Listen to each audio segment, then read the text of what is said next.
en realidad es un valor específico, ¿no? Es un valor que significa, por ejemplo, alguien se le prendió el micrófono, creo, jóvenes. A ver, ¿quién está con el micrófono? Por aquí, vámonos. Bájate directo para que me hagas. ¿Alguien está ahí con el micrófono? ¿Quién está con el micrófono? Ahí estás. Zut, estás con el micrófono encendido.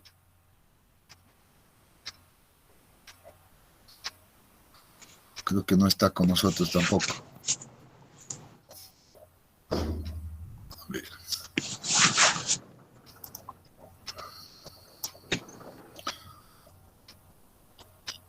Listo. Solucionado. No queremos escuchar nada inadecuado. Bien, entonces les decía, hablemos entonces y creo que va a ser prudente que esta semana, en realidad entre la clase de hoy y el día miércoles, pues podamos hablar exclusivamente de este capítulo, ¿ya? Porque es interesante y es importante además entender esto antes de hablar de diseño de fundaciones, ¿no es cierto? Entonces debemos entenderlo a cabalidad, cómo viene el proceso de cálculo y qué cosas yo debería de controlar y qué cosas debería de pedir inclusive a la empresa que, o el, no sé, los responsables que van a hacer el estudio de suelos para un diseño de cualquier estructura, ¿no? Entonces vamos a dedicarle un momento de tiempo.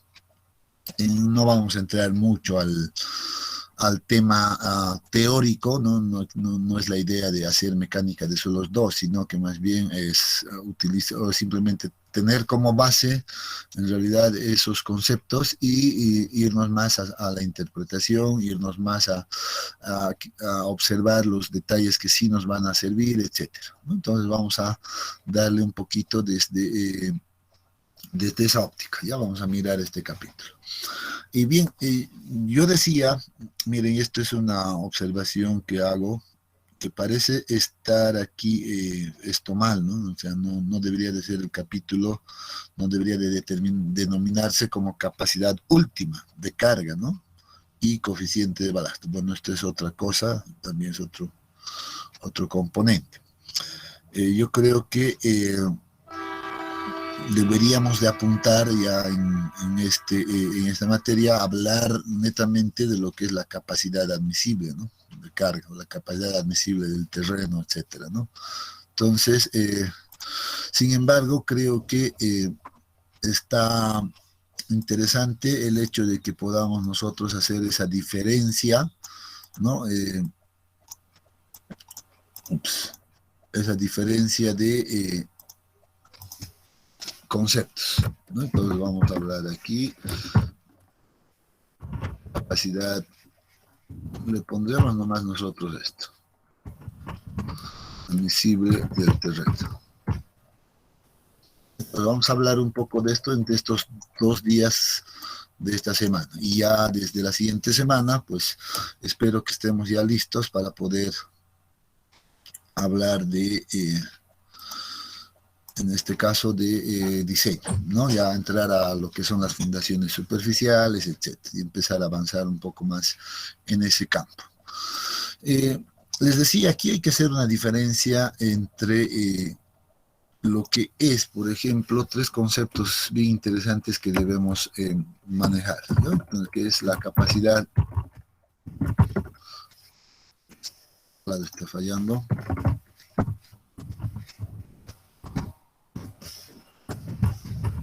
capacidad última, ¿no? Que en realidad la denominamos como Q sub U, eso por un lado, y luego, no estoy, cambiado, muy bien. El otro concepto que debemos entender es lo que significa capacidad segura, que generalmente esto también depende de mucho de la nomenclatura que utilice, ¿no? Pero generalmente esa la nomenclatura.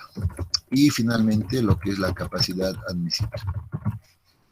Entonces la capacidad admisible generalmente viene como con ese término. A ver, solo para entrar un poquito en el contexto de tratar de hacer la clase un poco dialogada, participativa y todo aquello, me gustaría saber si hay alguien del grupo ahora que puede hacer la diferencia entre estas tres definiciones. ¿Cuál será la diferencia entre estas tres definiciones que acabo de escribir acá? ¿Alguien sabe?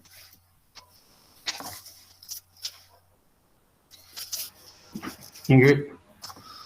A ver, vamos a identificar quién está, con quién estoy hablando. ¿Ven? Hola, Ingrid. Johnny. Muy bien, adelante, Johnny. La capacidad última, a lo que recuerdo, es aquella carga donde el suelo puede tener una falla por corte. Es la carga a la que va a existir una falla por corte. La capacidad segura es la carga última dividida entre un factor de seguridad Ya. y la capacidad admisible es aquella carga que nos asegura que no va a existir falla por corte y además que los asentamientos van a estar dentro de los tolerables.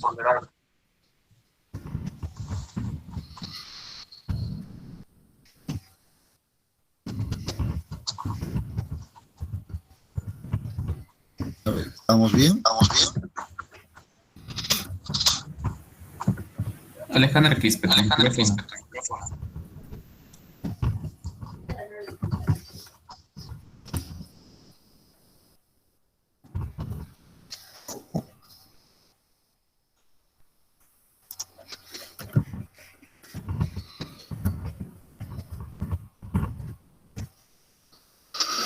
Muy bien.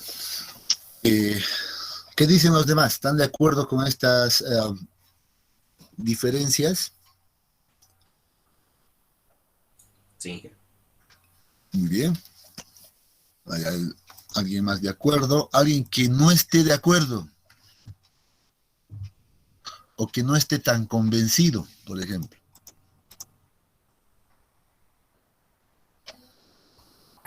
Sí, Inge, tengo dudas en la tercera, no porque diga que el compañero está equivocado, sino porque realmente quisiera recordar y que usted nos aclare eso.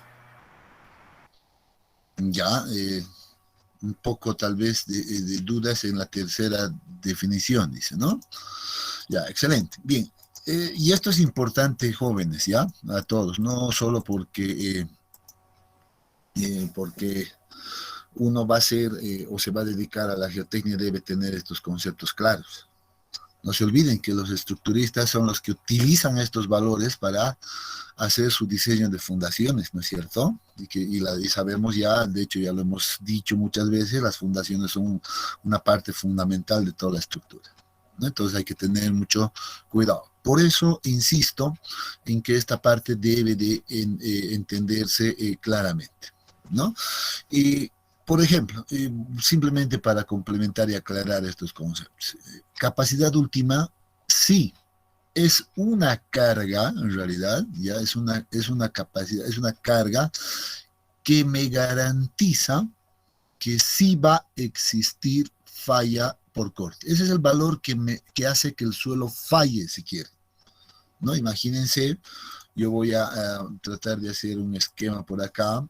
Ya tengo, por ejemplo, acá, y para ser simple voy a suponer que tengo la superficie del terreno ahí, ¿no? Y bueno, un suelo cualquiera, no interesa de momento nada aquello. Y supongan ahora que nosotros queremos emplazar, pues, por ejemplo, una carga sobre este terreno, ¿no? Entonces, hay un detalle que siempre debemos medir, ¿no? Por ejemplo, si nosotros necesitamos incluir, por ejemplo, acá, o este va a representar una cierta carga, que por lo general la podemos decir que es un peso de la estructura, ¿no? Es el peso de la estructura, pues aquí hay un detalle.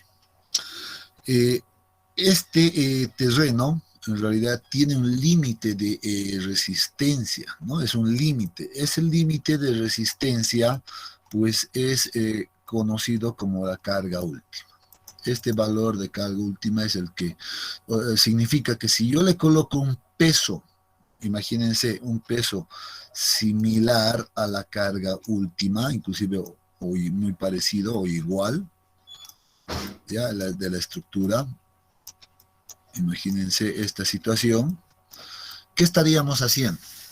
Si yo le coloco una carga, o más bien la carga de la estructura o el peso de la estructura representa una carga igual a la carga última o límite, significa que este suelo que está acá va a fallar por corte. Recordando nuevamente los conceptos de corte, hemos dicho, bueno, generalmente esto se da de esta manera, ¿no? Entonces, perdón, voy a utilizar esto, algo así, ¿no? Generalmente se forma una cuña por debajo de la fundación de este tipo, y a partir de esto pues se genera, por ejemplo, unos planos de falla que tienden a ser unas curvas de este tipo, ¿no? Más o menos. Pueden ser elípticas, más anchas, depende, ¿no? Depende también del material y qué tipo de falla va a ocurrir. Entonces, retornando a la idea general, si yo coloco un peso en el suelo que es igual a la máxima resistencia que el suelo puede soportar antes de fallar, entonces estamos garantizando de que nuestra estructura no esté segura, de que mi estructura sí o sí va a fallar, o sea, va a haber un colapso, etc. Y obviamente en la ingeniería eso nadie espera, ¿no es cierto? Nadie espera que eso ocurra. Entonces, dice uno, bueno, entonces la capacidad última para mí no me sirve para diseño. Entonces uno se pregunta, entonces, ¿para qué me sirve? Pues justamente para conocer ese límite, ¿no? Ese límite máximo de resistencia del terreno. Entonces es un dato importante. No me sirve como diseño, pero sí me sirve como referencia. Ya entonces ya conozco el significado de la capacidad última, ¿no? Entonces si esto se da, entonces aquí hay falla. Aquí hay falla. Entonces nadie quiere trabajar con ese valor, ¿no? Nadie quisiera trabajar con ese valor. Bueno, siguiendo con ese concepto, pues ahora vámonos a los segundos, por ejemplo, ¿no? Y aquí vamos a ir aclarando un poquito este concepto de capacidad segura del terreno. Y es como dice acá, ¿no? En realidad es la carga última, ¿no? Esta es la carga última. Es la carga última dividido entre un factor de seguridad, ¿no? Entonces, bueno, aquí entra un segundo componente más a veces, ¿no? A veces se coloca, si vamos a fundar a un nivel de fundación, pues entraría también ese componente de la altura de nivel de fundación o la profundidad de nivel de fundación por el peso unitario del material, ¿no? Pero la idea es la misma, ¿no? Entendemos que debo aplicarle yo un cierto factor de seguridad a la carga última, ¿no? Y tal vez para no complicar mucho en esto, pues ni siquiera deberíamos de hablar de esto. Ya lo que quiero es que se nos quede el concepto. Eso es la intención, ya no quiero ir a que vamos a manejar esta ecuación aquí y lo otro, etc.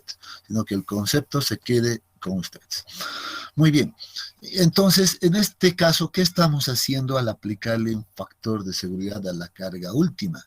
Bueno, si yo sé que con este valor, en realidad, el suelo falla, entonces yo debo entrar en una zona donde me garantice que no va a existir falla, ¿no es cierto? Y para eso utilizamos los distintos factores de seguridad. Quiero estar por el lado seguro, ¿no? Y aquí viene pues un debate bastante interesante sobre qué factor de seguridad utilizo, ¿no? Desde ya es muy común y seguramente van a ver en la mayoría de las cosas que de los estudios, que este valor es asumido como un valor A3.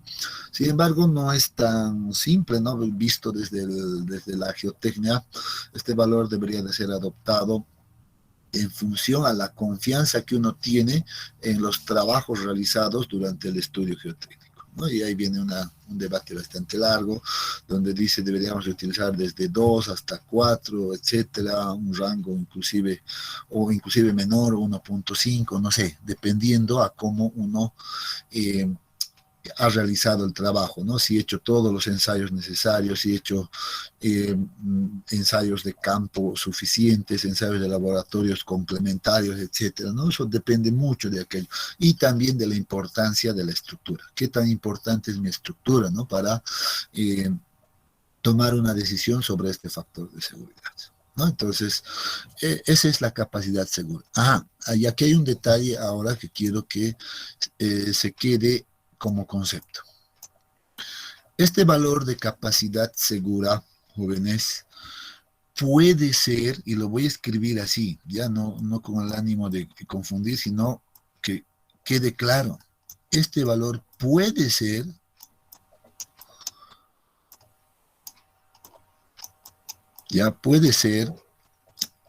el que se usa para diseño. Ya puede. No estoy diciendo es. ¿Ya? Para diseño. Se puede utilizar para diseño. Pero ¿cuándo puedo utilizar para diseño esto? Cuando... Casi se me va esto. ¿No? ¿Cuándo puedo utilizar? Cuando yo verifique, o cuando al menos yo vea en el informe geotécnico que se haya verificado a los asentamientos, ¿no? Cuando se haya verificado a los asentamientos, ¿no? Perdón.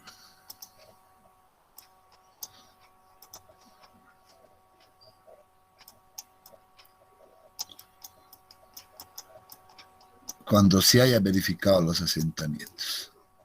¿Ya? Y esto es importante. ¿Por qué les digo? Porque es probable que si aplicando ya este factor de seguridad, yo calcule los asentamientos que me van a generar esta carga que estoy transmitiendo, ¿no? Y puede ser que esos asentamientos sean pues menores a unos asentamientos denominados tolerables. Luego hablamos de aquello, ¿ya? Y entonces en ese caso uno dice, muy bien, entonces este sí se va a volver de diseño. En esta situación lo que vamos a hacer es que la capacidad segura, ¿no? Si se verifican los asentamientos, pues es igual a la capacidad admisible. Solo en esa situación, no siempre.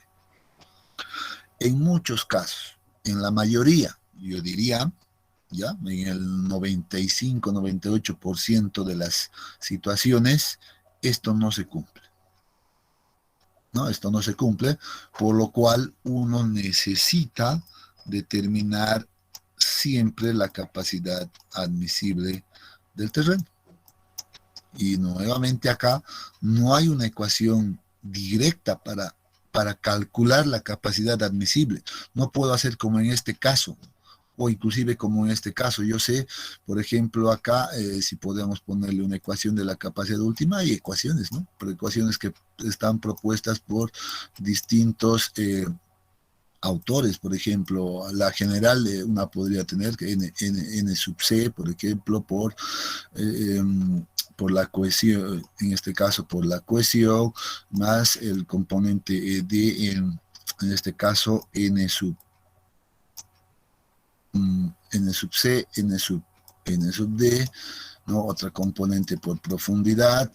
Aquí vamos a tener otra componente por otro factor de n sub gamma, por ejemplo, ¿no? Entonces son tres componentes principalmente las que me van a definir en realidad la capacidad última.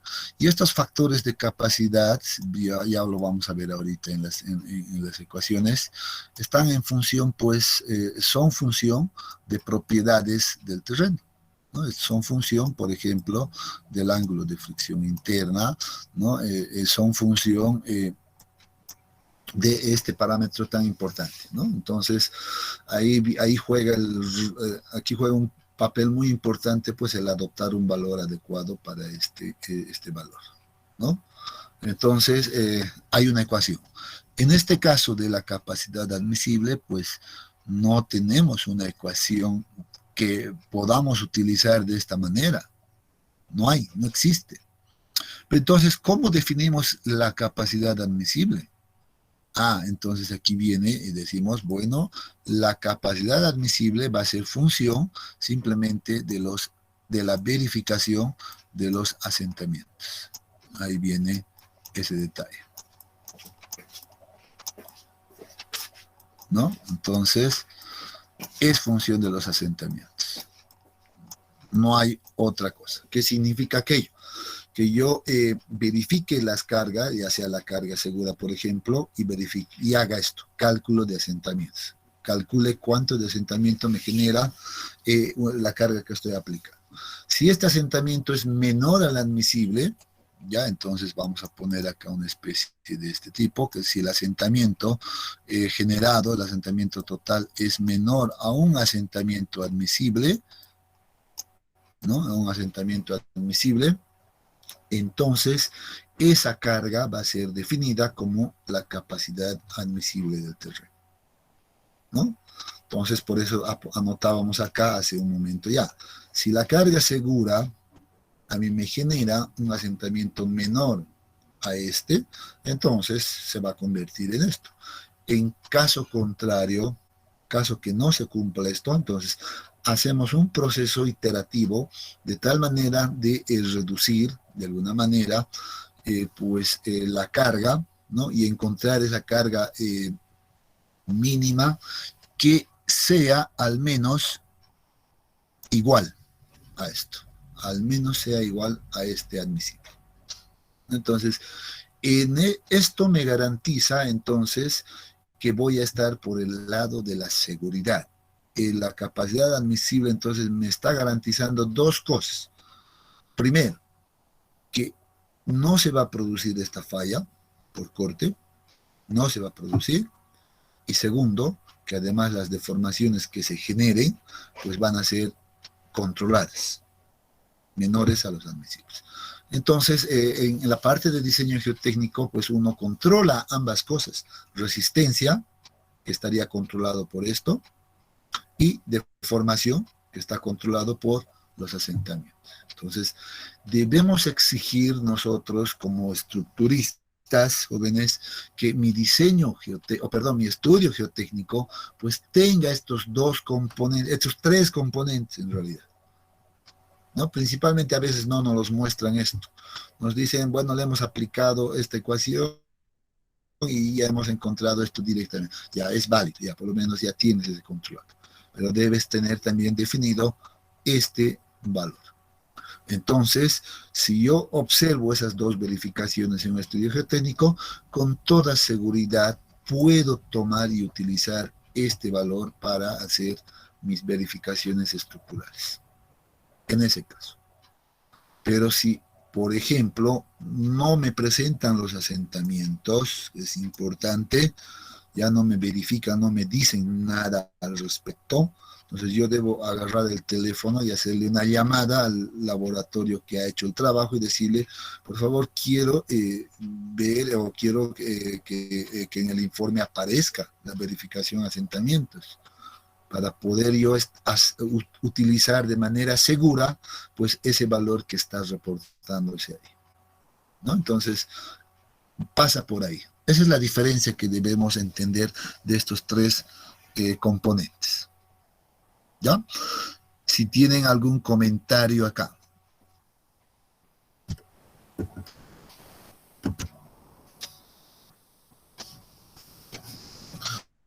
Ningún comentario. Todo está claro. Ingeniero, disculpe, una consulta entonces. El cubo, bueno, la capacidad admisible es lo que se utilizaría generalmente para diseño, ¿verdad? ¿O estoy equivocando? Sí, siempre. Por eso esta estamos diciendo, ahora si la podemos poner, mejor, ¿no es cierto? Entonces vamos a poner acá un valor y vamos a decir, esta se utiliza para diseño. Aclarado. Este es el valor esperado para diseño. Ok, ingeniero, gracias. ¿Ya? Con esto debo trabajar. ¿Alguna otra cosa?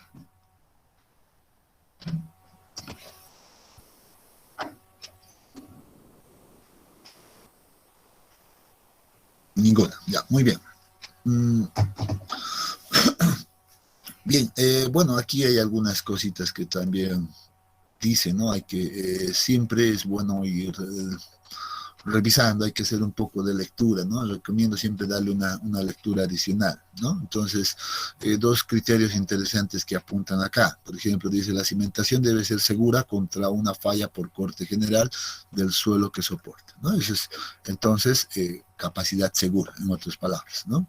En la segunda parte que dice, la cimentación no debe experimentar un desplazamiento excesivo, ¿no? Es decir, un asentamiento excesivo. El término excesivo es relativo porque el grado de asentamiento permisible en una estructura depende de varias consideraciones. Y esto es importante, ¿no? Yo lo remarco y la verdad, aquí uno empieza a generarse muchos conflictos, ¿no? Y me gustaría que hablemos justamente de esto. Dice algo claro y estoy de acuerdo. Ese término de asentamiento admisible es relativo, es cierto. ¿Por qué? Porque al final esto va a depender ya del que haga el trabajo geotécnico. El ingeniero en geotecnia va a ser el que va a definir el asentamiento admisible. Él va a establecer el asentamiento admisible. ¿De acuerdo? Entonces, esto es, la verdad es que, bueno, de momento no hay, en realidad, no contamos con normativas que nos hablen específicamente de esto. ¿Hay recomendaciones en bibliografías que uno puede encontrar? Sí, las hay. Puede mirar normativas, digamos, de otros países vecinos, Argentina, Perú, sí. ¿Puede utilizarlo? Bueno, si la persona que está haciendo el diseño así lo considere, pues lo puede utilizar. Estamos como que en un mercado abierto ahora, actualmente, ¿no? Entonces, por ejemplo, en un curso que hemos estado pasando no hace mucho, ya con, por ejemplo, con un profesor que estaba acostumbrado a trabajar, por ejemplo, en México, ¿no? Y ahora actualmente está en Colombia. Él nos decía, o sea, ¿cuánto toman generalmente ustedes en su zona como asentamientos admisibles? Era una consulta. Bueno, y ahí entre el grupo aparecían pues todos, por lo general, decían, o la mayoría al menos, y eso me parecía medio extraño a mí, y todavía me queda raro, ¿ya? Me queda que más bien decía que el asentamiento admisible en realidad ya debería de ser de 25 milímetros o 2.5 centímetros. Yo prefiero trabajar en milímetros, ¿no? Y bueno, es cuestión de costumbres. Y ahí venía la pregunta, ¿no? ¿Y eso por qué? Porque alguna vez Terzaghi lo dijo en su primera publicación, ¿entienden? Terzaghi, si alguien revisa la primera publicación de Terzaghi, encuentran que Terzaghi para ese trabajo él consideró como asentamiento admisible 25 milímetros. Y ahí viene nuevamente la discusión, ¿no? Aquí en realidad esto es relativo. No siempre debería de ser lo mismo. Y el profesor decía, para mí eso no está bien. Él decía, yo estoy acostumbrado a ver asentamientos hasta de 100 milímetros, 150 milímetros. hasta 200 inclusive en algunas situaciones, ¿no? Y decíamos, y trabajábamos de esa manera por ejemplo, en México. Nos contaba de algunos proyectos en los cuales había trabajado, donde se observaban asentamientos hasta más de 200 milímetros. Imagínense aquello. Entonces estamos hablando de ¿cuánto? 20 centímetros de asentamientos que ellos permitían que ocurra. ¿Qué piensan al respecto? Es un dato, luego vamos a concentrarnos nosotros y bueno, y les voy a dar algún dato general con el que al menos yo trabajo, ¿ya? Y a mí puede servir de guía simplemente, ¿ya? Pero no siempre definitivo. Al final eso puede ser muy variable. No esperen que ver en todos los informes geotécnicos un único valor de asentamiento admisible, por ejemplo. Ya eso ya va a depender del criterio del que hace el diseño geotécnico.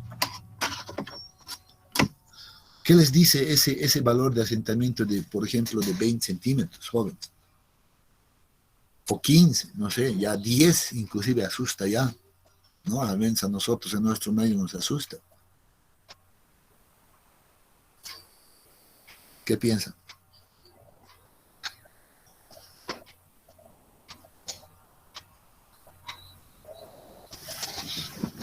Nadie quiere decir nada. Prefiere no hablar de asentamientos. Una escalerita menos, ¿sí? ¿Perdón? Una escalerita menos. Una escalerita menos. Sí, ¿no? Sí, sí, verdad. La primera vez que escuché, sí, a mí me asusta un poco, ¿no? Pero después tiene sentido. Cuando uno analiza, dice, pues al final, el asentamiento total, y esto lo digo simplemente como comentario, ya el asentamiento total al final no es el que te daña las estructuras.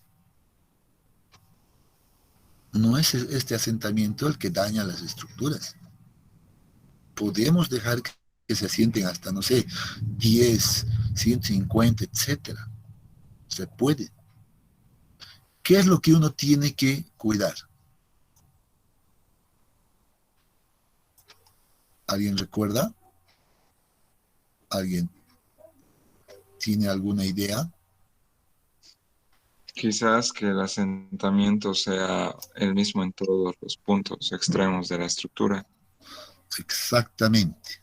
Ese es el detalle que uno tiene que cuidar en el diseño geotécnico, ¿no? Que los asentamientos, ya sean de 10 centímetros, 15 centímetros, etcétera, sean uniformes o al menos entren dentro de un criterio aceptable. Y aquí viene mucha bibliografía, ¿no? Entonces aquí a muchos autores empiezan a proponer muchas cosas. Pero el término principal, ¿qué se denomina? ¿Alguien recuerda el nombre? Asentamientos diferenciales. Exactamente.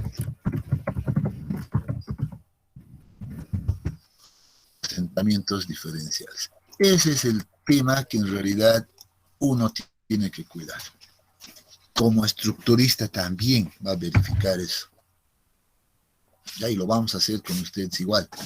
Este es el punto que deben aprender a controlar en realidad ustedes. Es más, les digo algo. Si más no me equivoco, en ningún estudio geotécnico ustedes van a encontrar los asentamientos diferenciales. En ninguno. Les digo con toda la certeza. Entonces aquí viene entonces como control. Y ahí viene pues la tarea. El estructurista es el que debe hacer esta verificación. Él debe hacer esta verificación. O sea, aquí en este curso vamos a aprender a hacer las verificaciones de los asentamientos diferenciales. Bueno, el tema no es nada complicado, ¿no? El tema en realidad es ver este detalle, ¿no? Y que, por ejemplo, yo sé que por las diferencias de cargas, por ejemplo, que se transmiten a las fundaciones, Bueno, puedo tener que P1 y una carga P2, por ejemplo, acá, ¿no? Donde este P1 sea mayor a P2, por ejemplo, ¿no? Entonces, y estamos hablando de fundaciones tal vez iguales, imagínense solamente eso como un dato, pues, ¿qué va a ocurrir? ¿No? Y a veces ahí cometemos los errores, ¿no? Ahí vienen los errores.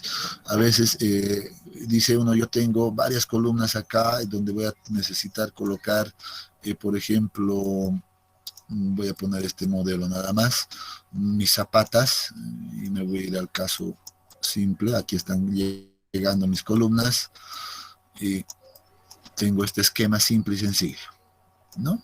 ¿Y qué hace el estructurista por lo general? Dice, voy a optimizar mi tiempo, y a veces pensamos así. En algún momento yo también pensé así, eso es la verdad. Y dice, muy bien, voy a agarrar lo siguiente. Voy a ver, voy a tomar estas esquinas de acá, porque son columnas de esquina, ¿no? Que están transmitiendo unas ciertas cargas, pero nunca van a ser uniformes, ¿no? Y entonces lo que agarro, digo, busco el máximo o la máxima carga, por ejemplo, el de la esquina, y digo, ya, muy bien, entonces este tiene una carga P1, que es la mayor de estos 4 cargas que están llegando acá. Y digo, muy bien, voy a verificar esto, simplemente voy a hacer el diseño de mi fundación para esto, ¿no? Y después la voy a llevar, la voy a copiar la misma en todos, ¿no? En todos, en las 4 vamos a copiar exactamente el mismo, con las mismas dimensiones, misma armadura inclusive, etcétera. Y la copio, he hecho un diseño y las he copiado acá. Porque estas cargas eran menores a esta. ¿Y qué pensamos? Bueno, como este es el más crítico, pues de hecho va a cumplir con todas estas. Y le ponemos la misma dimensión, ¿no es cierto? ¿Sí o no? Seguramente que lo han visto igualito en, no sé, en diseño de columnas, de vigas, en hormigón armado. ¿Sí o no? ¿O estoy equivocado? A ver, dígame si no es cierto. Sí, que así es. ¿No? Sí, ingeniero. Y a las cuales las denominamos después tipo 1, ¿no es cierto? Le decimos, este va a ser el tipo 1, muy bien, y le ponemos en el planito bonito, tipo 1, su detalle, etcétera, ya está. Pero ahí viene esta cosa. Por la diferencia de cargas que llega a la cimentación, entonces aquí se va a generar, por ejemplo, un asentamiento X, ¿no? Un asentamiento 1, y aquí, como lo he uniformizado yo, bueno, esta carga es menor, seguramente aquí la deformación va a ser menor. Voy a exagerar un poco y voy a tener un asentamiento 2 acá. ¿Sí o no? ¿Ese razonamiento es correcto? Estoy poniendo una carga mayor aquí, me va a generar. Pongo una carga menor aquí, me va a generar un asentamiento menor. Es lógico, ¿no ve? Porque estoy trabajando con una sola dimensión de fundaciones, la misma dimensión, AB, ¿no? ¿Sí o no? Sí, Sí, ingeniero. Y aquí viene pues, la cosa. Muy bien. Entonces aquí viene la pequeña sorpresa, ¿no? Que no controla. Muy bien. Y esa sorpresa es esta diferencia. Pum. Viene ahí. Y eso nos lleva a que tengamos esta diferencia de asentamientos acá. Y a esto se le denomina pues el asentamiento diferencial. Ya lo voy a poner de esta manera, ¿no? Asentamiento diferencial. Este es el tema principal que uno tiene que cuidar en el diseño estructural, porque si no, se nos dañan las estructuras. Y quiero ser honesto, muchos no controlan esto. Muchos no controlan y eso es por eso que tenemos después a la larga fallas, grietas, etcétera en nuestra estructura. Y aquí viene el criterio, ¿no? Entonces, si, por ejemplo, si esta distancia es L y aquí hay mucho, vamos a revisar en su momento cuando estemos viendo ya ese tema de de las referencias, ¿ya? Cómo debería cuál debería ser el límite de mi asentamiento diferencial, ¿ya? La más común es que la relación L entre 500 es la más utilizada, no es la única, pero es la más aceptable, ¿ya? Como límite del asentamiento diferencial. Entonces podríamos poner que este asentamiento diferencial, por ejemplo, sea menor o igual a L sobre 500. Eso debemos controlar. Si estoy dentro de este rango, pues no me interesa cuánto se asiente esto. No me interesa. Porque al final eso va a bajar abajo, que se deforme, ¿no? Pero si hay mucha diferencia acá, entonces esto se va a quedar más arriba, esto se va a mover más allá, y por muy rígidas que sean, inclusive las fundaciones, es más, alguien piensa de la siguiente manera y es incorrecto. Y en su momento lo vamos a demostrar. Alguien dice, bueno, para evitar o para hacer más bien que los asentamientos sean uniformes, le vamos a poner unas vigas de arrastre, así las llaman, ¿no? Las ponemos unas vigas de arrastre aquí, y eso va a garantizar que mis asentamientos sean uniformes. Mentira. No pasa ahí, lo podemos demostrar desde un análisis de esfuerzos y momentos. Más bien, ya, y le ponen, no sé, una viga de, no sé, de 30 por 30, 30 por 40, etc. Y dice, ya, con eso es suficiente. Para que en realidad esto funcione, la viga de arrastre tendría que ser lo suficientemente robusta para evitar esto. Y ahí es, más bien ahí lo que estás haciendo es un diseño súper antieconómico. Y cuando le ponen estas vigas de arrastre, a veces es innecesario, no está cumpliendo con el trabajo en lo absoluto. De todas maneras, esto se va a deformar, aquí va a haber una ruptura y van a empezar, que es lo primero que se rompe. Ahí. Lo primero que se rompe. Si cuando hacen si uno haría una patología de una estructura, se va a fijar que estos son los primeros que se habían roto. No aguantar en lo absoluto. Esa teoría está mal hecha y la vamos a demostrar si quieren en su momento. No funciona así. ¿Ya? Entonces, como les decía, por muy rígida que sea, si hay esto, estamos en complicaciones. Y ahí empiezan las fisuras que se van a ir dando. Entonces, punto de conclusión. Hay que controlar asentamientos diferenciales. Y eso vamos a manejarlo también en este curso. ¿Ya? Entonces vamos a ver cómo deberíamos de manejar adecuadamente. Entonces deberemos de aprender a calcular los asentamientos seguramente. Y nos vamos a hacer unas herramientitas, unas planillitas Excel bastante simples que pueda utilizarlas cualquiera, ¿no? Entonces, y cada uno se debería de hacer, ¿no? De acuerdo a no sé, inclusive a la práctica misma que vaya teniendo, desde lo más simple hasta ahí puede ir complicando un poquito más, etcétera, ¿no? Entonces, pero vamos a ver una manera bastante simple de calcular los asentamientos para controlar esto. Entonces, el estructurista, miren que aquí debe saber esto. Como les decía, no te van a dar pues esta diferencia en un estudio geotécnico. Poco probable, porque es más, ellos no conocen pues, estas cargas, ¿no? Jamás. ¿Quién conoce estas cargas? El estructurista. Entonces, él tiene que controlar estos asentamientos diferenciales. Y ahora bien, retornando un poquito a este concepto de asentamiento admisible, ¿ya? Ya yo en lo personal he aprendido esto y esto también lo manejábamos ya como una regla general en el laboratorio de geotecnia desde hace mucho tiempo y con varios argumentos, ¿no? Argumentos que han sido hasta verificados con algunos proyectos de grado que se han estudiado, ¿no? Etcétera. ¿Ya? Y algunas recomendaciones de bibliografías principalmente, ¿no? Entonces, los asentamientos tolerables a veces solo como dato adicional, esto no es para que nadie de aquí lo utilice, etcétera, solo es como un dato adicional.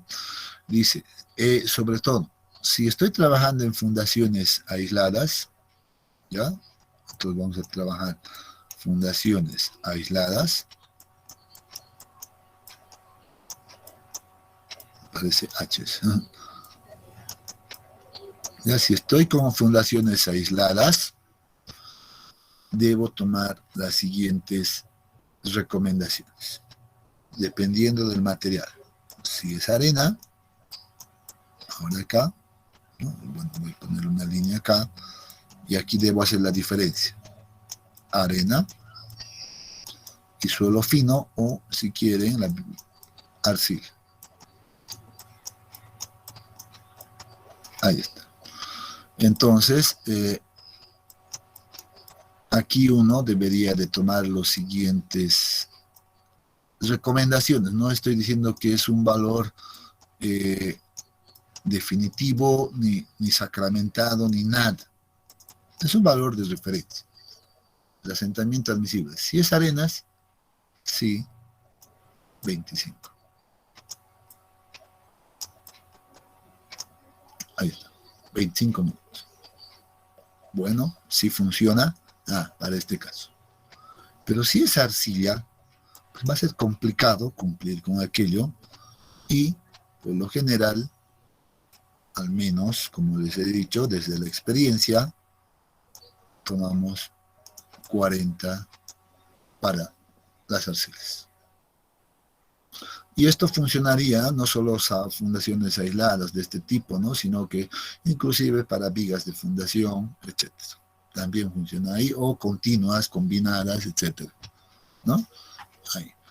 Y si tengo mi fundación, por ejemplo, con losa, que es el otro elemento, tipo losa, entonces esto debería de cambiar. Siguiendo la misma idea, arena y arcilla, bueno, mire, un asentamiento admisible para arena en losas, pues se recomienda igual los mismos 25. ¿Qué pasa si el suelo es arcilla? Recomendación, al menos 60 milímetros. ¿Ya? Y como les digo, estos son solamente datos. Yo he visto que muchos no toman 60, prefieren tomar 100, por ejemplo. Entonces, por eso, esto es relativo. No hay una regla que nos diga, tome así, de esta manera, etc. Sino es muy relativo. Pero los datos que en lo personal y creo que han estado funcionando de alguna manera bien, pues son estos datos que les paso, solo como referencia. ¿Alguna consulta?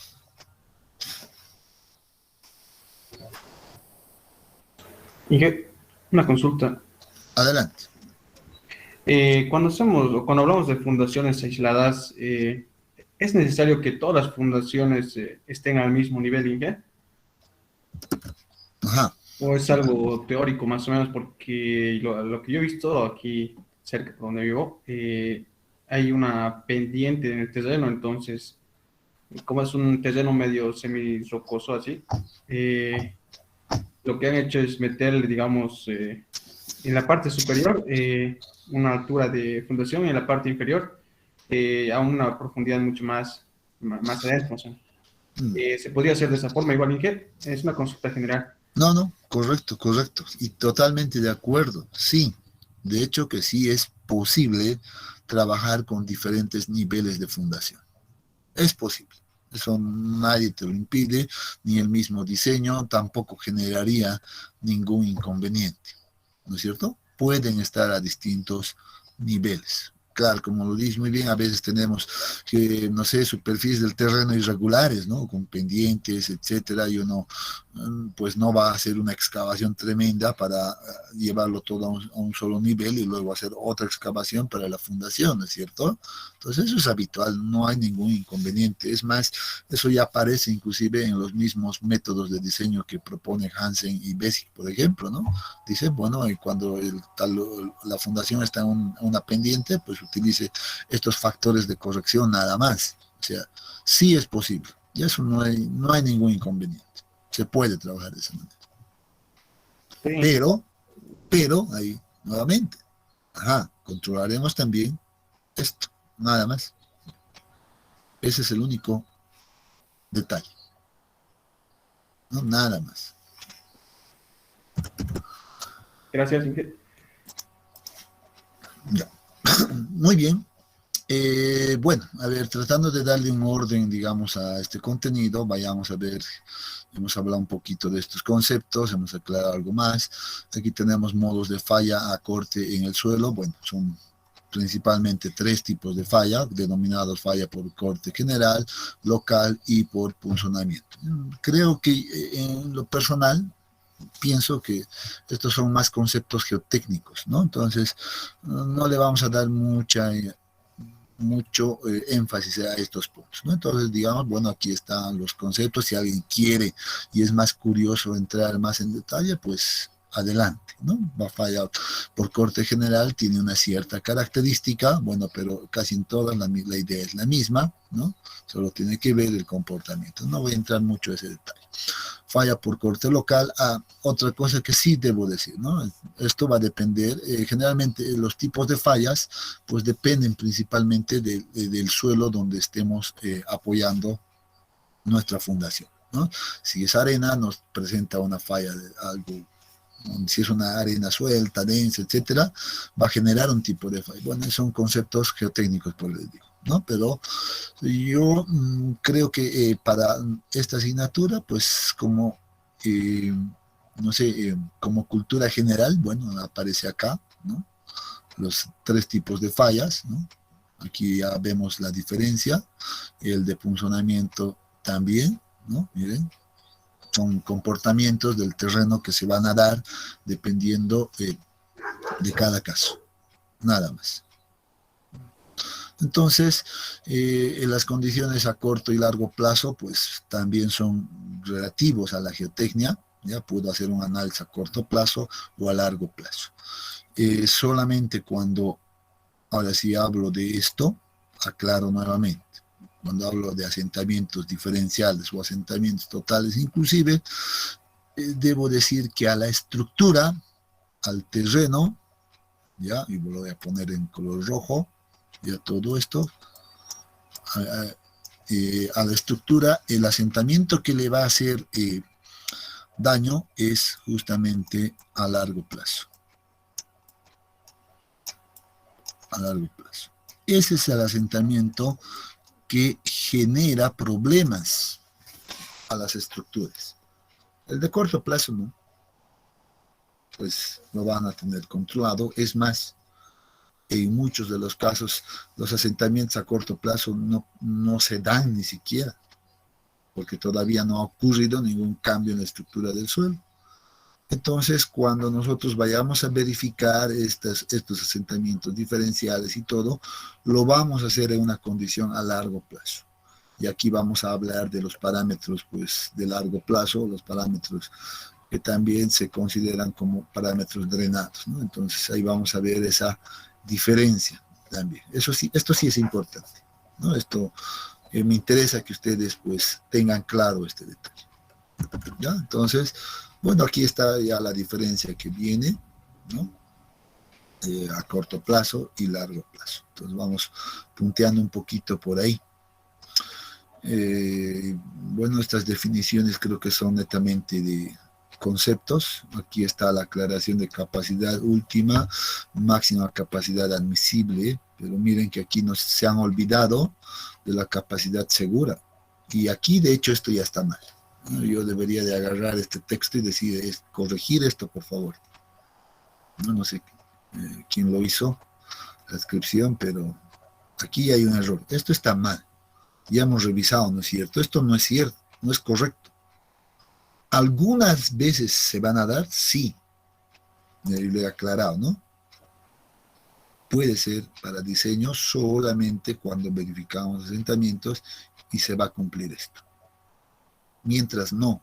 Yo no puedo decir si le aplico un factor de seguridad a la carga última, ya es el admisible. Eso está mal, genera confusiones, genera todo. Para mí esto hay que corregir, jóvenes. No está bien esto. Bueno, creo que oportunamente hemos hecho las aclaraciones, pero, ¿no? Entonces, esto yo lo borraría, de hecho, debería de borrar. ¿Está claro? ¿O les está confundiendo más bien?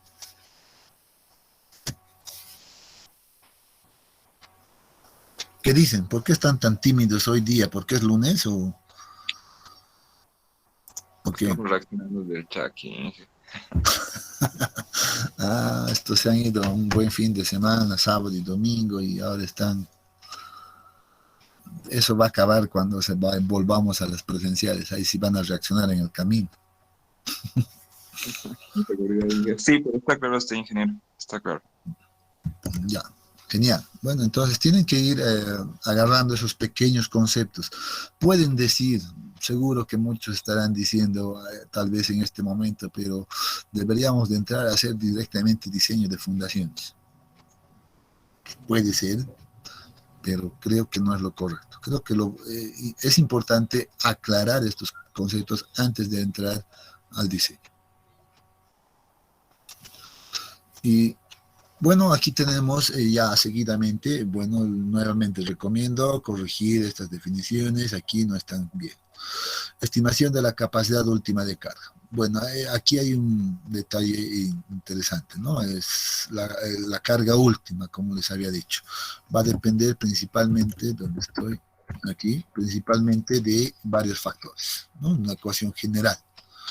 Pero en la literatura uno encuentra muchas cosas, muchas ecuaciones, muchas correlaciones, ¿no? Muchas correlaciones donde dice, de manera empírica, ¿ya?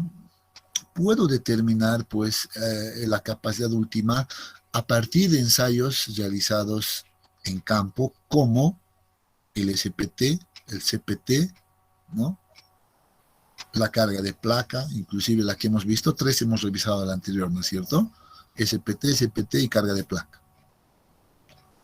Es más, ahora ya aparece el DMT, aparecen los métodos geofísicos inclusive, etcétera, etcétera.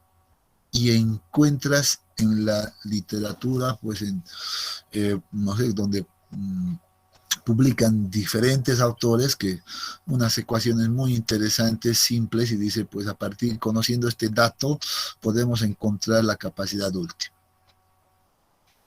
Y según tal vez aparecen acá, por ejemplo. Bueno, miren, aquí hay, ya directamente entramos, dice, a encontrar la capacidad última de carga a partir del ensayo de carga de placa. Bueno, la primera opción que nos aparece en el texto. Y habíamos dicho en la anterior clase, bueno, la carga de placa nos da una gráfica esfuerzo o presión de formación, asentamiento, o la curva más conocida como esfuerzo de formación, ¿no? Entonces dice, para esto, dice que la carga última puede ser definido de esta manera, ¿no? La capacidad última de carga para la fundación va a ser igual a la capacidad última obtenida en el ensayo de carga de placa. Pero aquí nuevamente, esto funcionaría solamente si yo consigo en campo, ¿no? Si yo consigo en campo que el suelo falle. O sea, aquí, supongan que esta es mi placa, ahora le aplico la carga en cargas de incrementos iguales y hago que el suelo falle de esta manera. ¡Pum! Si consigo eso en el ensayo de carga de placa, pues muy bien. Eso sí va a funcionar. Va a funcionar. Pero nuevamente, reitero, eso es casi imposible, porque necesitaría tremenda carga, pues, para aplicar al terreno. Una carga tremenda.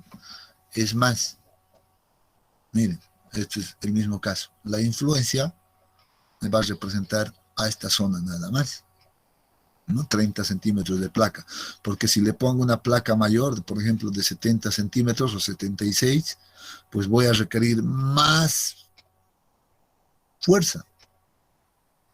Y sabemos que para realizar este ensayo, pues aquí a veces colocamos un contrapeso, ¿no? A veces simplemente es un camión supercargado que pesa cuántas toneladas, no sé, pónganle 30 toneladas máximo. El del laboratorio de geotecnia pesaba 33 toneladas. Y eso que estaba súper adecuado para aquello. Entonces estamos midiendo solamente pues una condición de fuerza máxima de 30 toneladas aproximadamente, o 20 en algunos casos, ¿no? Y con 20 toneladas yo no creo que falle, por ejemplo, el terreno, ¿no? Difícil. Entonces eso es medio engañoso, ¿no? Medio abstracto, si quieren. No es tan certero. Difícilmente se encuentra en este ensayo la falla. Entonces, si llegas a generar cierta deformación, seguro que no vas a hacer que falle la muestra, así de simple. Entonces, bueno, pero ahí está en la literatura, aparece, muy bien, ¿no? Y todavía aquí nos hacen algunas diferencias, ¿no? Dice, si para suelos arenosos, entonces deberíamos de utilizar una corrección todavía entre la dimensión o ancho de fundación y la dimensión de la placa utilizada en el ensayo. Bueno, puede ser, pero nuevamente, conseguir este valor en campo es súper complicado. Entonces, para mí, en lo personal, no es viable utilizar estas ecuaciones. No es viable. No vas a llegar nunca a eso. Por tanto, esto la dejamos ahí, simplemente, ¿no? Bueno, algunas recomendaciones, dice, haga 2 ensayos y luego el promedio vas a tomar como un valor representativo, etcétera, etcétera. Entonces esto no vamos a, mira, al menos yo no creo que estamos dentro de lo correcto. Bueno, aquí habían descrito todo el procedimiento, en realidad. ¿Qué más? A ver, vayamos más abajo. ¿Qué más tenemos por acá? Determinación de la capacidad de carga en arenas a partir del ensayo SPT. Muy bien, ahí está. En arenas a partir del ensayo SPT. Y nos presentan 2 ecuaciones principalmente que están en función a las dimensiones de la zapata que voy a utilizar, ¿no? Para valores de base menor a 1.22 metros, miren, todavía uno se pregunta, ¿y por qué 1.22 exactamente, no? Uno se pregunta, la precisión que indica acá en el método, ¿no? Dice, si cumplo esto, pues utilizo esta ecuación. Y aquí nuevamente, error. No sé de dónde sacaron el N'70.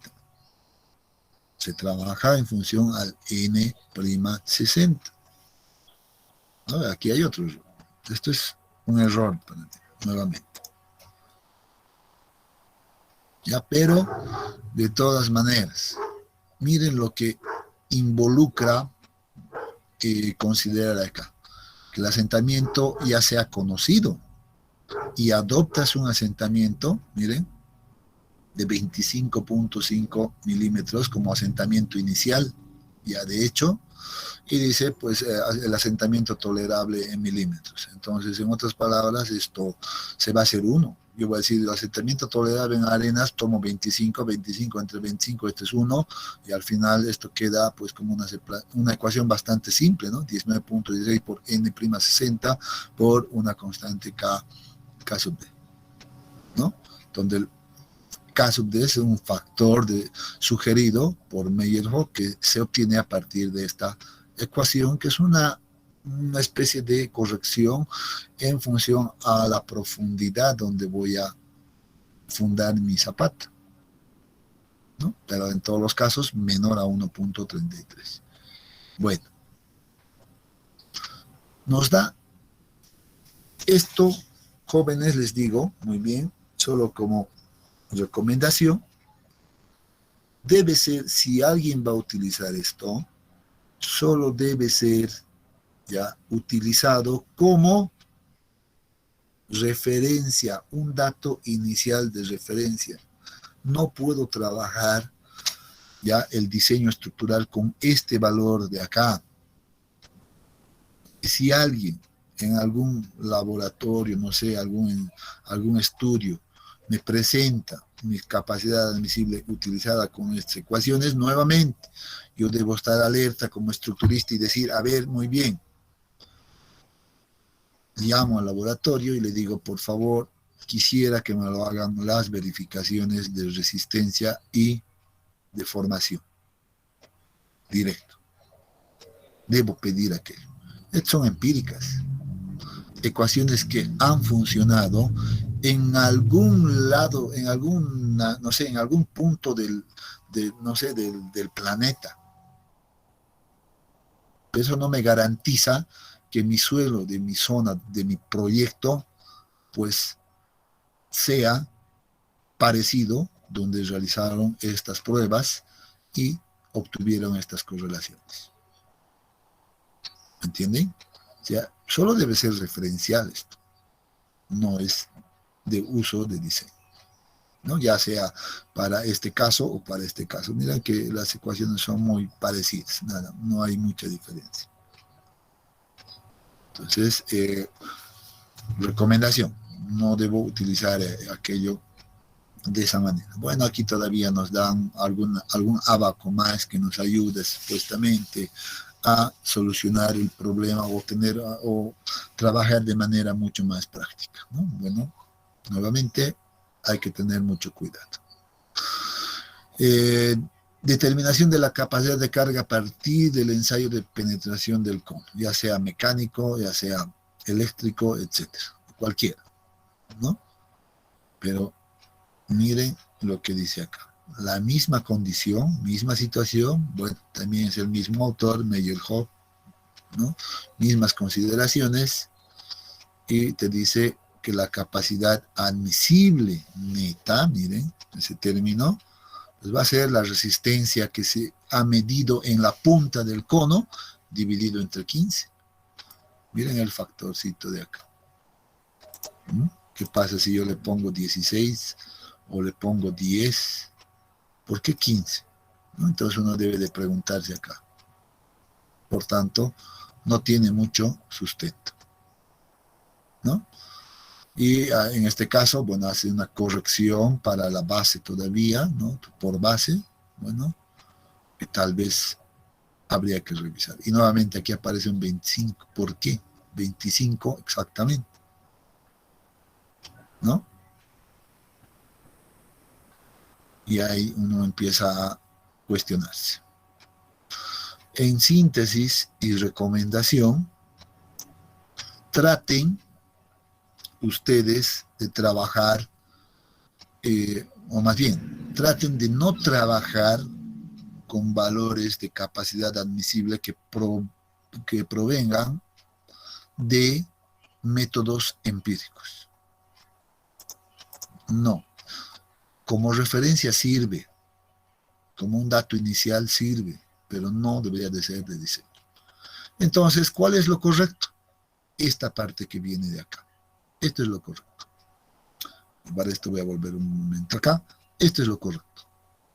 Lo primero es que debo verificar que determine la capacidad última con el método que sea. Eso ya pasa inclusive a gusto y definición nuevamente del geotecnista. ¿Ya? Pero va a tener una ecuación de este tipo que calcule ese valor, luego que verifique esto y luego esto. Ahí sí, eso debo buscar. Y esos métodos son considerados como métodos semiempíricos, ¿no? Entonces ahí viene, por ejemplo, la primera ecuación propuesta por Terzaghi, ¿no? Una de las primeras, y que también hay que tener mucho cuidado. Aquí hay que conocer la teoría, como dice, ¿no? Y como alguna vez escuché algo que me gustó mucho, es un análisis de una partida de ajedrez, ¿no? Simplemente un paréntesis. Acá dice, para jugar una apertura o para jugar una determinada línea en el ajedrez, no sé si todos jugarán ajedrez, conocerán, etcétera, pero cuando uno juega ajedrez hay distintas teorías, distintas aperturas, distintas líneas que decide un movimiento, por ejemplo, ¿no? El análisis decía así, para jugar por esta línea tienes que conocer la teoría. Y yo me quedé mucho con eso, ¿por qué? Porque aquí es lo mismo. Para utilizar una teoría o un método, perdón, debes conocer su teoría, porque si no vas a cometer errores. Eso es lo que yo les digo, por ejemplo, a los jóvenes que van a hacer o hacen la mención de geotecnia en la materia de temas especiales. O sea, ellos sí tienen que dominar la teoría, ¿no? Tienen que dominar la teoría. Pero ahora, para ustedes, solo como conocimiento general y así puntual, Terzaghi trabajó y sacó su propuesta de ecuación, pero considerando que las fundaciones eran fundación continua. Aquí lo dice, miren, la ecuación de Terzaghi fue desarrollada para una fundación corrida. Es decir, cuando la relación ancho entre longitud de la fundación cumple con esta condición. O creo que está mal. Debería de poner tiende a 0 o es, perdón, mayor a 10. Esto está mal nuevamente, que son detalles que aparecen, ¿no? Que probablemente al copiar de un texto del otro libro, pues se van perdiendo ciertas relaciones, ¿no? Ciertos valores. Aquí hay un error, ¿no? Debe ser mayor a 10.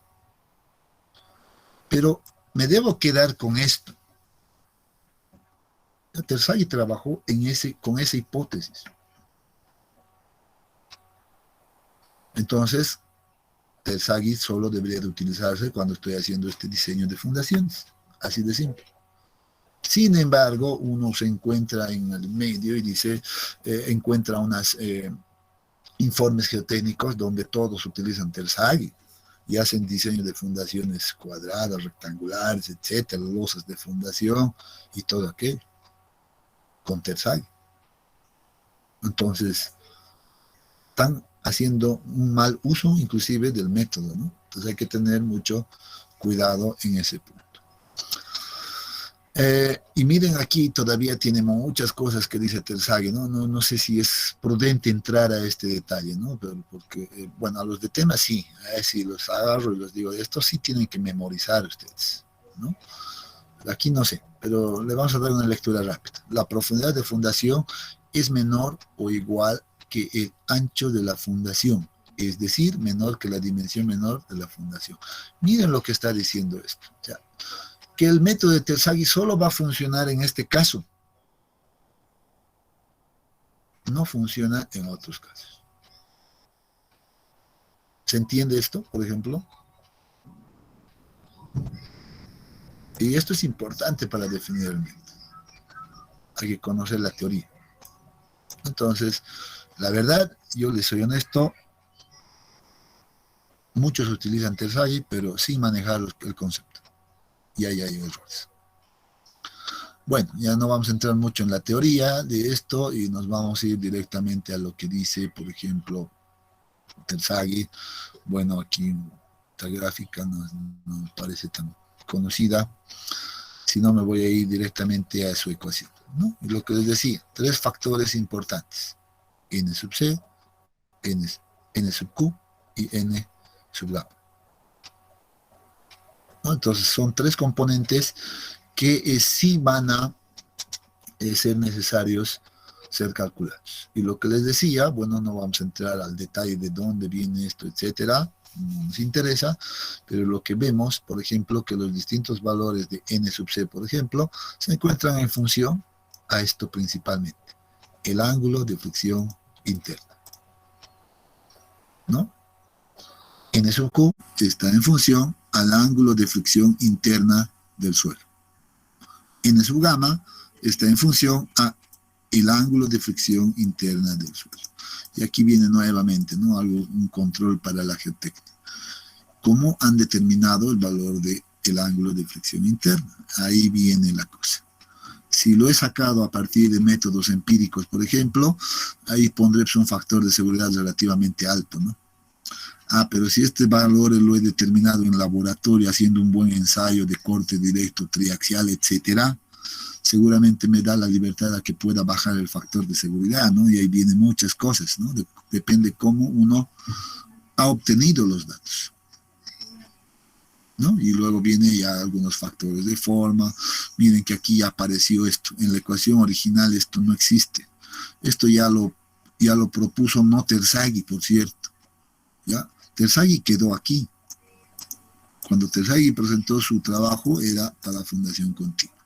Luego aparecieron otros autores ahí que empezaron a trabajar sobre aquello y dijeron, ¿qué pasa si consideramos una circular? Entonces le pondremos un factorcito. ¿Qué pasa si es cuadrada? Le pondremos este factorcito, ¿no? Entonces, bueno, ahí aparecen las correcciones. ¿Funcionarán de manera general? No sé, ¿no? Ahí hay que ver, hay que preguntarse, ¿no? Pero, bueno, entonces dice, para y a cerrar esto, vemos que la capacidad última, que es el primer valor que sí debe ser determinado, pues vamos a tenerlo para fundaciones cuadradas, circulares, etcétera, y aquí están todos los datos que necesitamos conocer: el peso unitario del suelo, y luego la cohesión, ancho de la zapata, los factores de capacidad de carga y sobrecarga del suelo, ¿no? Es el gamma por el nivel de fundación. Bueno, aquí nos vamos rápidamente. Si uno quiere revisar el método con mucho cuidado, que creo que no es objetivo de este curso, ¿no? Ya, pero bueno, aparece aquí de donde viene una tabla ya para un uso mucho más práctico, ¿no? En función a distintos valores de ángulo de fricción interna, uno puede ya adoptar uno de estos valores que están cumpliendo con las ecuaciones propuestas acá. De hecho, o sea, es una tabla práctica, nada más, ¿no? Y luego tenemos acá ya el valor como resumen, ¿no?, de estas ecuaciones. Bueno, luego, bueno, aparece Meyerhof, ¿no? Este es ya más general. Meyerhof se da cuenta y empieza por ejemplo, a hacer observaciones al trabajo de Terzaghi, ¿no? Y dice, pues, podemos mejorar las hipótesis. Y aquí ya Meyerhof dice, no trabajaremos para zapatas continuas, sino ahora sí vamos a tomar que la hipótesis sea ya para zapatas cuadradas, rectangulares, etcétera. Ya generaliza. Entonces, el Meyerhof lo que hace es un avance a lo que propuso Terzaghi. Nada más aquello. El concepto general pues se mantiene, ¿no? Las ecuaciones también fundamentales se van a mantener, 3 componentes, ¿no? N sub Q, N sub gamma, N sub C. Pero lo que hace es, por ejemplo, Meyerhof, es incluir ciertos factores de corrección, ya, por profundidad de fundación. Miren que ya va considerando esas variables, ¿no? Entonces va incorporando factores de inclinación, de carga en algún caso, etcétera, va generalizando más, ¿no? Pero el contexto general se sigue manteniendo igual, ¿no? No vamos a entrar al detalle por qué, de dónde, esto no es objeto del curso, pero sí la estamos mirando como conocimiento general, ¿no? Ahí todas las ecuaciones. La condición es la misma. Utilizo el método, utilizo la ecuación y veo que todos los factores están en función a esto. O sea, eso sí se mantiene de manera general. Luego aparece Hansen, nuevamente. Hansen dice, muy bien, Meyerhof ha avanzado bastante, pero yo puedo también aportar de alguna manera algunas cosas generales más, ¿no? Y donde ya Meyerhof también utiliza, por ejemplo, o incorpora más bien algunos factores, realiza algunos cambios en la determinación de los factores de capacidad de apoyo, ¿no? Incluye la condición, por ejemplo, de que la fundación está sobre un talud o una zona inclinada, etcétera, ya va utilizando más criterios generales, ¿no? Pero con la misma idea, ¿no? Con la misma idea de tener los tres componentes, N sub C, N sub Q, N sub gamma, tres componentes.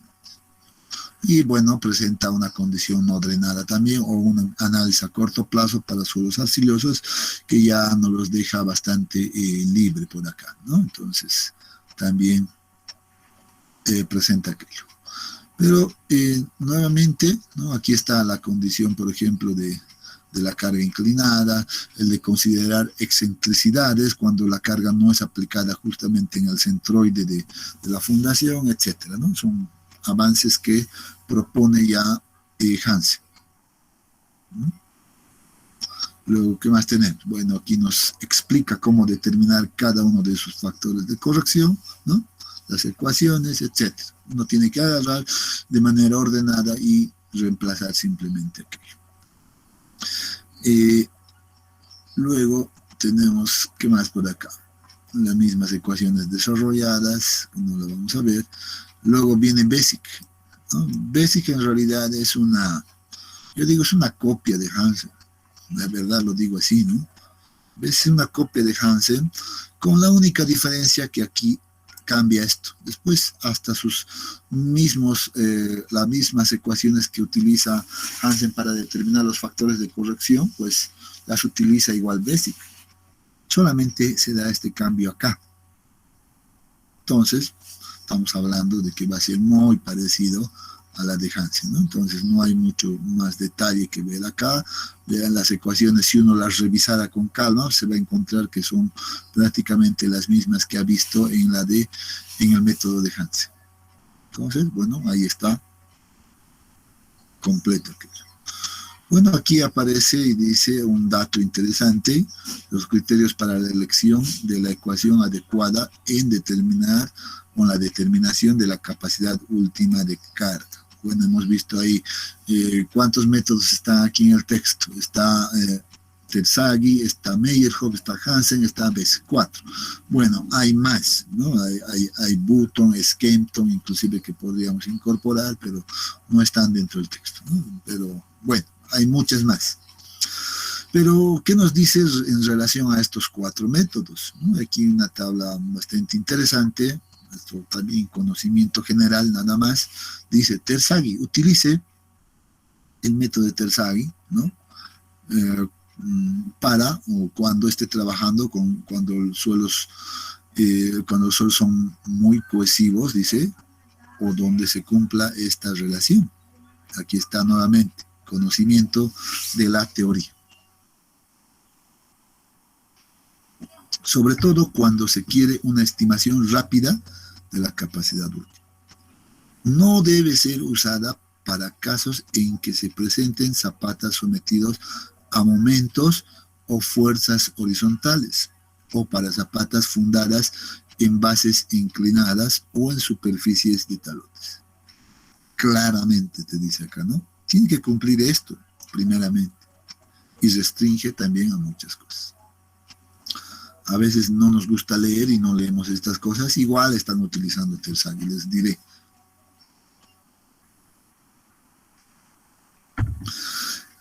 Hansen, Meyerhoff y Basic, los otros 3, miren lo que dice. Puede ser usada en cualquier situación dependiendo de la familiaridad que tenga el usuario con cualquiera de los métodos. Aquí viene ya la cuestión de gustos, estilos, etcétera, ¿no? A mí me gusta más Meyerhoff, bueno, trabajo con Meyerhoff. A mí me gusta más lo que dice Hansen, pues bueno, trabajo con Hansen. Listo. ¿No? Hansen y Basic, bueno, estos ya les he dicho, son muy parecidos, ¿no? Cuando la zapata es fundada en una base inclinada o en la superficie de un talón. Y además cuando tengamos estas relaciones. Bueno, aquí está algunas cosas claras, ¿no? ¿Qué más tenemos por acá?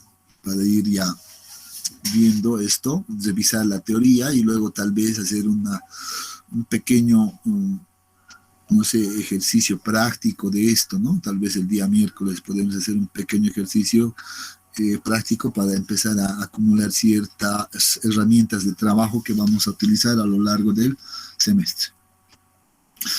Modificaciones a la ecuación de capacidad de carga. Bueno, nuevamente, condiciones drenadas, condiciones no drenadas, etcétera, que creo que no es nuestro caso de estudio de mucha importancia acá, ¿no? Ecuación general de capacidad de carga, bueno, estamos revisando, ya hemos revisado los mismos, etcétera, ¿no? Entonces creo que no vale mucho este detalle. Aquí que viene. Efectos de la compresibilidad. Creo que no nos incumbe mucho, ¿no? Capacidad última de carga para fundaciones rectangulares excéntricamente. Bueno, es el caso de que considera ya, por ejemplo, Hansen, ¿no? Meyerhoff también. Esto sí lo vamos a ver y vamos a verificar estas condiciones cuando estemos haciendo el diseño estructural de fundaciones. Esto sí, ¿no? Entonces vamos a entrar sí, en este análisis un poquito más a detalle, ¿no? Pues a veces la carga no es aplicada siempre en el centro de la fundación, puede tener una cierta desviación por distintos motivos. Entonces, en ese caso, pues se sigue de alguna manera se realiza más bien algunas pequeñas modificaciones a las ecuaciones generales, pero sin cambiar la estructura misma, ¿no? Hay que seguir la misma línea, nada más. ¿Qué más tenemos? Bueno, seguimos bastante de esto. Miren que aquí aparece otro método de Prakash-Shara, que es un método relativamente actual, ¿no? Pero esto es dirigido simplemente a cumplir con estas excentricidades, ¿no? Está relacionado con las excentricidades generalmente, ¿no? Ahí aparece otro método de Anders, etcétera, ¿no? Que van a tomar ciertas consideraciones. Entonces, estas las vamos a ir analizando poco a poco a medida que vayamos viendo los casos de análisis de fundaciones. ¿Ya? Esto sí vamos a tocar, que debe estar en el contenido. ¿Qué más? Vemos por acá. Hansen y Basic, nuevamente, esto ya se va repitiendo, ¿no? Aquí creo que no tiene sentido repetir esto porque ya estaba más arriba inclusive. Las ecuaciones en forma tabular nada más. ¿Listo? Capacidad última de carga para fundaciones sobre suelos. Honestamente no entiendo a qué hace referencia el 2.7, ¿no? Yo creo que todas las fundaciones están sobre el terreno. No sé por qué le han dado este apartado a ese título.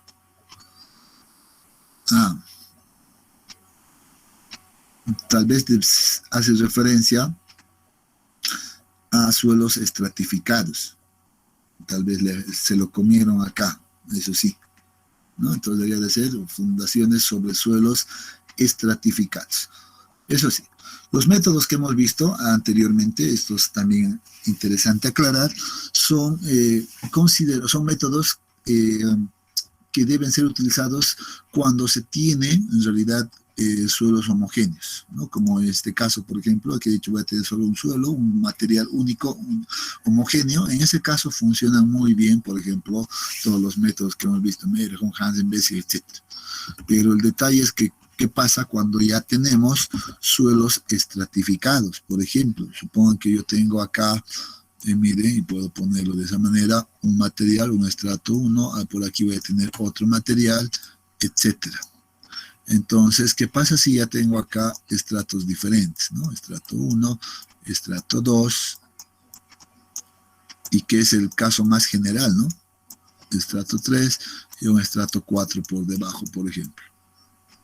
Ese es un caso muy general, casi siempre se da. Muy pocas veces trabajamos sobre suelos homogéneos, muy pocas veces. Casi siempre estamos en este caso. Entonces, en esta situación, esto también es algo geotécnico, ¿no? Yo no necesito saber aquello, pero van a ver que cuando estemos haciendo esta verificación vamos a tener que entrar en este detalle, ¿ya? Ya les he dicho, nosotros verificamos esto, sí. Entonces vamos a tener que manejar nomás de alguna manera también esta parte de estratificación, ¿no? En ese caso, pues no hay distintas situaciones, ¿no? Entonces dice, una de las primeras situaciones es que el estrato que esté en la parte de arriba, por ejemplo, sea más rígido y por debajo tengamos un suelo más débil. Esa es una condición. Bueno, en esa condición se trabaja de una manera, ¿no? Hay un método, hay una ecuación que debo seguir, que debo utilizar, ¿no? Entonces, deberíamos trabajar de esa manera. El otro caso que va a aparecer, por ejemplo, es el caso donde ahora el suelo débil esté arriba, ¿no? No, aquí seguimos con la misma idea, no, pero aquí variando H, bueno, hay distintas condiciones, ¿no? ¿Dónde está? No encuentro el otro apartado, debería de estar por acá. Aquí está, el estrato de suelo débil sobre un estrato de suelo fuerte, ¿no? Es otra condición. Siempre vamos a tener esas dos posibilidades, que el suelo que está arriba, en la parte como el estrato 1, sea débil y el de abajo sea más fuerte, o viceversa, podemos tener.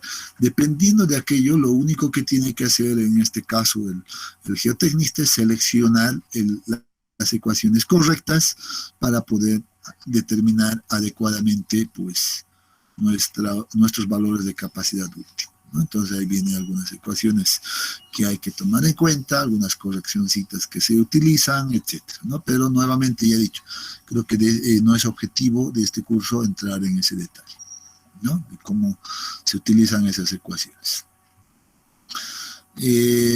Aquí está la condición de la capacidad última para fundaciones sobre taludes. Bueno, tenemos aquí unos taludes, etcétera, ¿no? Entonces, nuevamente, aquí seguramente vamos a trabajar con Bessick, Hansen, etcétera, y debemos tomar estas consideraciones. Así se va a comportar, dice, ¿no? Y bajo este criterio, pues, se han establecido las ecuaciones. Nuevamente, cosas que tal vez nosotros aquí en el curso no vamos a utilizar. Solo estamos dándole una mirada a esto, ¿no? En esta otra zona, que tenga carga, no tenga carga, etcétera, ya, y son muchas otras variables. Entonces estas las vamos a dejar de ahí. El caso más ideal, para mí sería un caso ideal, que pues nosotros fundemos nuestra estructura pues sobre un material rocoso, ¿no? Las rocas es considerado como un material mucho más resistente que los suelos, ¿no? Entonces, por eso digo, sería ideal.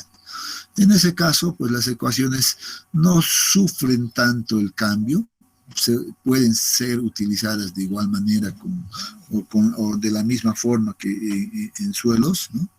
Ya, pero miren que no van a cambiar mucho, solo cambia un poquito los parámetros, ahí sí vamos a tener parámetros diferentes, ¿no? Pero la ecuación en su estructura misma no cambia. Entonces, se puede utilizar también de la misma manera, ¿no? Tomando algunas cosas, algunas recomendaciones y algunos factores inclusive, etcétera, de corrección y todo aquello, ¿no? Pero no tenemos. Bueno, aquí nos presentan, dice, una capacidad admisible de las rocas referenciales. Nuevamente, no significa que vamos a adoptar esto, ¿no? Son referenciales. Y miren lo que nos da, 100 kilogramos por centímetro cuadrado, 40, 30, 20, etcétera, unos valores bastante interesantes, ¿no? Que son como un dato de referencia, nada más. Factores de seguridad para el diseño de fundaciones. Esto es algo que les decía, ¿no? Desde hace un momento, eso va a depender mucho del criterio de cada uno también, de la confianza que tenga en realidad en su diseño, etcétera. Pero ¿qué dice acá? Generalmente se utiliza un factor de seguridad entre 2.5 a 3, dice, generalmente. Sí, es correcto. Yo les había dicho, generalmente yo veo 3, ¿no? Generalmente. Pero en realidad eso debería de en realidad estar tal vez más ligado a estos criterios que aparecen acá en la tablita.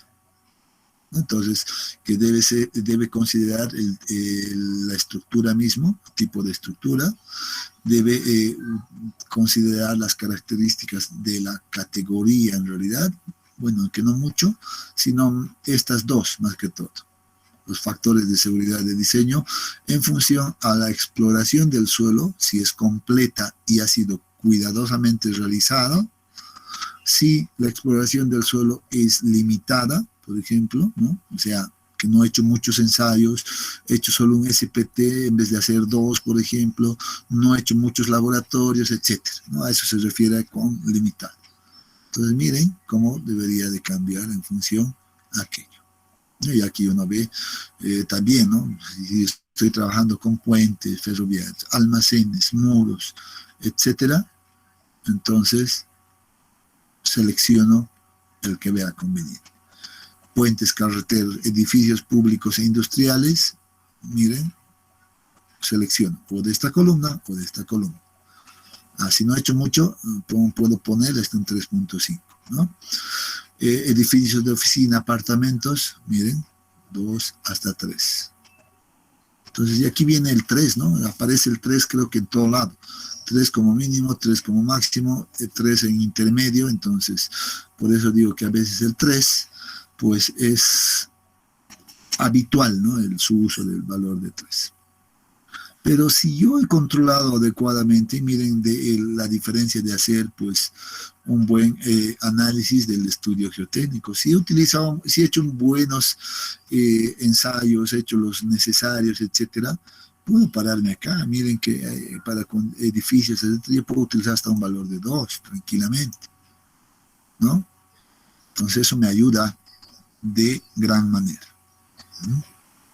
Pero esa es la idea. Finalmente, vemos aquí ya el concepto de capacidad admisible del terreno, algunos valores de referencia. Simplemente esto no significa que van a ser o van a estar siempre de esta manera, son referenciales nada más, que se le ocurrió incorporar, por ejemplo, a Abraham Das en su texto, seguramente, ¿no? No estoy seguro si es ahorita de la página y nada, pero bueno, si aquí aparece como fuente, seguramente será cierto aquello. Pero son datos de referencia, ¿no? Nada más. Hasta este punto, antes de hablar del coeficiente de balasto, que me parece deberíamos tocarlo de una manera tal vez o en otro momento, pero bueno, aparece aquí, lo vamos a mirar. ¿Alguna consulta hasta acá? ¿Alguna duda que tengan? ¿Algo que quieran tal vez profundizar, etcétera?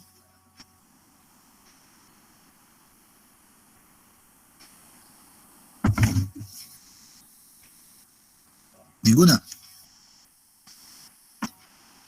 Creo que no, sí, está bien. También estamos repasando simplemente, ¿no? O sea, no hay mucho detalle.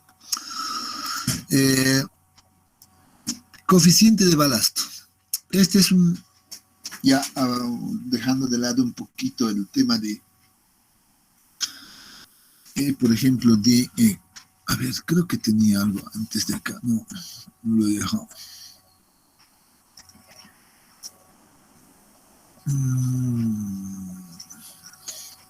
Bueno, después vamos a ver. Hablemos un poquito del coeficiente de balasto, ¿ya? De hecho, esto lo vamos a ampliar bastante y lo voy a hacer con mucho cuidado cuando estemos viendo el capítulo de losas de fundación. Ya ahí vamos a tocar con más detalle. Ya ahora lo que me interesa a mí es simplemente darle una mirada general para luego más adelante pues entrar en este detalle, ¿no? El coeficiente de balasto es una propiedad del suelo, ¿no? Una propiedad del terreno que a veces pues es necesario, ¿no? Sobre todo cuando uno va a seguir un cierto método de diseño, ¿ya? Y esto se utiliza más en losas de fundación, cuando uno quiere que, por ejemplo, el suelo se comporte como un lecho elástico, ¿no? Generalmente es considerado de manera rígida, pero algunos autores dicen prefieren ya considerar como un lecho elástico, y eso hace que se tenga una mejor representación entre por ejemplo, entre la estructura y el suelo. Entonces, en ese sentido, pues se ha visto que el coeficiente de balasto puedes hacer una simulación al respecto de ese comportamiento, ¿no? Como definición, ya creo que en algún momento lo dije, ¿no? El coeficiente de balasto se define, ya es como una carga, es la relación entre la carga que me genera una cierta deformación. Ese es el balasto, por definición, ¿no? Pero no es cualquier deformación. Este es un valor ya establecido. No sé si aquí aparece. No sé si aparece ya ese valor. Creo que no. ¿Alguien sabe cuánto es ese valor? Creo que ya les dije también. Si no, no aparece. Ya en realidad es la manera más idónea de determinar es a partir de un ensayo de carga de placa, ¿no? Eso sí, aquí están las placas que se han propuesto, se le aplica unas ciertas fuerzas o incremento de fuerzas de manera gradual, y se va midiendo la deformación para que nos proporcione nuevamente la carga, esfuerzo, deformación, ¿no? Entonces, y el coeficiente de balasto aquí puede ser determinado de manera fácil, ¿no? Entonces, esa deformación generada es igual a 1.25 milímetros. No sé por qué no lo dice acá, debería de estar escrito, pero no lo estoy viendo. Entonces, tendríamos que hacer una revisión de este contenido también de alguna manera, ¿no? Miren que aquí no está. Y creo que ya lo había escrito yo en algún momento, creo aquí. Sí, exactamente, miren, ¿no? Había hablado del coeficiente de balasto y les había dicho que es una relación en realidad entre esfuerzo y deformación, y que hacía referencia a una deformación de 1.25 milímetros, ¿no? Considerando que esto está en milímetros. Y este es un valor real, les decía, porque en campo sí puedes encontrar y generar más bien esta deformación. Lo puedes hacer. Por tanto, el coeficiente de balasto que vas a obtener de la carga de placa es lo más real posible, lo más cercano a la realidad. Entonces, este es válido. Sin embargo, créanme, en la práctica mismo, casi nadie, así lo digo con esa énfasis, casi nadie ya utiliza el ensayo de carga de placa para determinar esta propiedad importante. Casi nadie. ¿Y qué hacen? Bueno, lo que hacen es principalmente irse a valores, en este caso, de empíricas, ¿no? Entonces es lo que dice. Esta parte, por favor, esto es importante, sí, pero la vamos a entender mejor cuando estemos viendo directamente losas de fundación. Ahí vamos a tocar esta parte y a detalle, ¿ya? Porque sí hay que hacer muchas correcciones al valor del balasto encontrado en la carga de placa, ¿no? A este valor, para llevarle, digamos, a las dimensiones de mi losa, se deben realizar estas correcciones, que son simples, pero la vamos a ver con más detalle más adelante, ¿ya? Entonces, esto la voy a dejar de momento como pendiente, ¿ya? Lo que sí quiero ver es estos puntos que vienen aquí, por ejemplo. Mira, dice coeficientes de balasto obtenidos mediante los módulos de elasticidad. O sea, ya estamos hablando de ecuaciones empíricas nuevamente, ¿no? Entonces, por ejemplo, Bessig aparece y dice, y propone esta ecuación en función al módulo de elasticidad de la fundación del suelo y dimensiones de la zapata, y el coeficiente de Poisson propone esta ecuación. Entonces es una ecuación empírica que probablemente sí funcione en algunos casos, pero en otros casos tal vez no funcione. Luego tenemos, bueno, nuevamente BASIC en otro año en realidad hace una modificación y dice para suelos granulares, además, no sé por qué no aclaran muy bien estas cosas, ¿ya? Solo para suelos granulares se propone esta ecuación. Es una ecuación bastante utilizada, pero solamente para suelos granulares o gravosos inclusive. En ese caso, propone esta, ¿no? El general es esta y para suelos gravosos utiliza esta, que nos da nuevamente valores aproximados. Nuevamente aquí aparecen otras ecuaciones, por ejemplo en el libro de Bowles aparece esta ecuación para determinar el coeficiente de balasto que está en función a la capacidad última de carga que es determinado con los métodos que hemos visto anteriormente.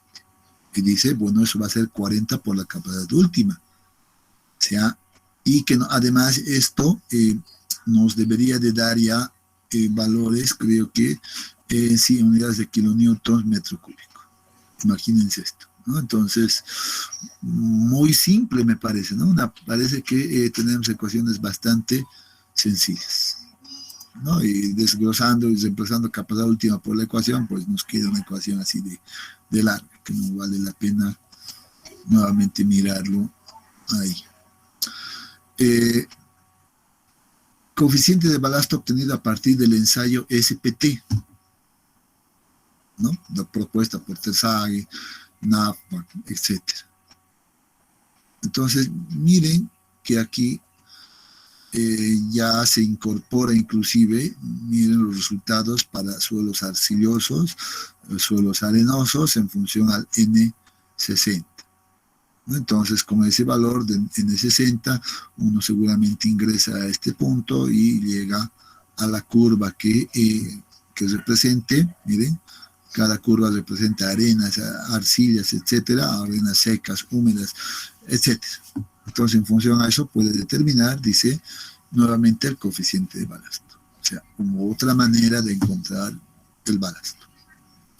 Scott, por ejemplo, el 81 propone todavía una ecuación más simple, donde dice que este coeficiente de balasto va a ser 1.8 por el valor de N60, ¿no? N60 corregido, etc. Y aquí uno se pregunta, ¿no? Y dice, pero ¿en qué unidades? Si N60 sería 20, imagínense, es 20 por 1.8, casi 30 y, no sé, 38 aproximadamente, pero ¿qué unidades? Entonces aquí hay que tener mucho cuidado, ¿no? ¿Será 30 kilopascales o kilonewtons metro cúbico? No sabemos. Coeficiente de balasto obtenido según la clasificación del suelo. Y a partir de la clasificación del suelo a alguien se le ocurrió, ¿no? A alguien se le ocurrió, pues, asignarle un cierto rango de balasto. O inclusive poniendo un promedio por acá. ¿A quién se le ocurrió? Dice, cimentaciones de concreto armado en edificaciones, Julio Rivera, página 100. Honestamente no conozco este autor, no puedo hablar mucho, pero me propone unos rangos interesantes, ¿no? Grava mal gradada, tantos, arenas, etcétera, etcétera.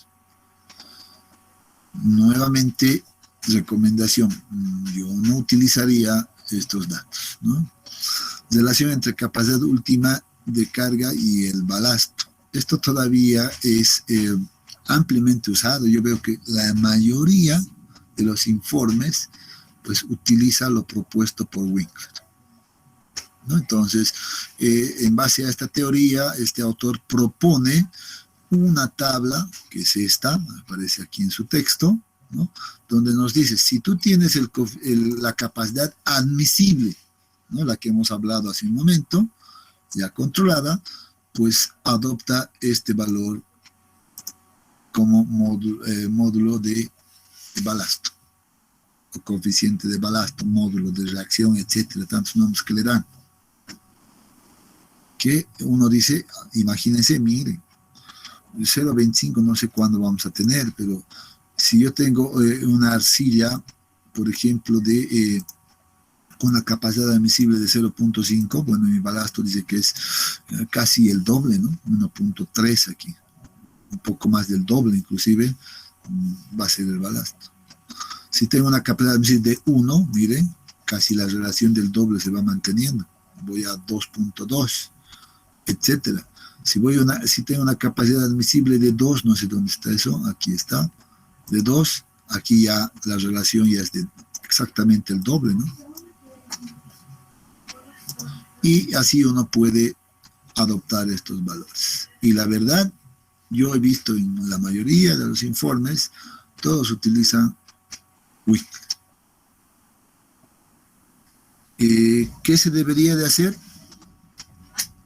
Pues el ensayo de carga de placa.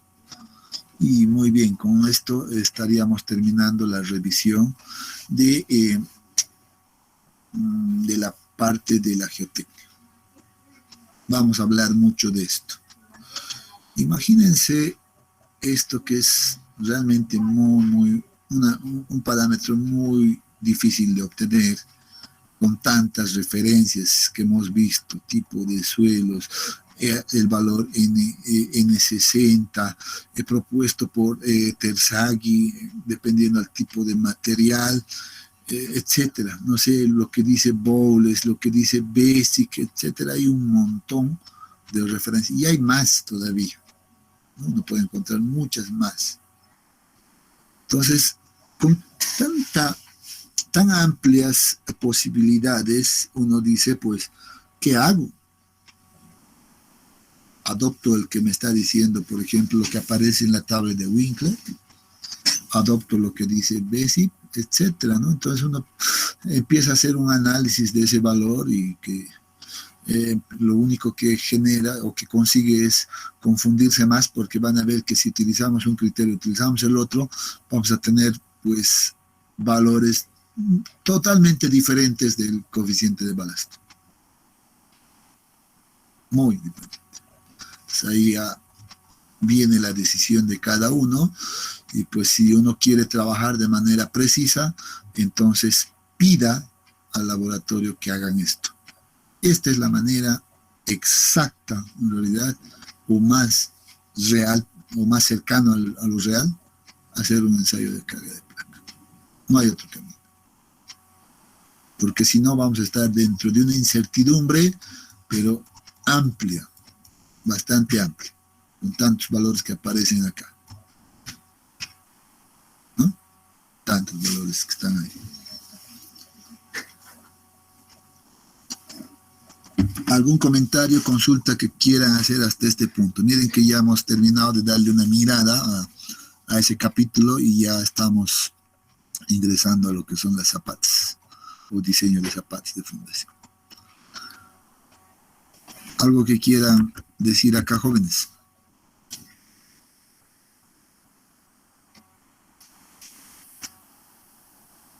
¿Ninguno? Todo claro, Inge.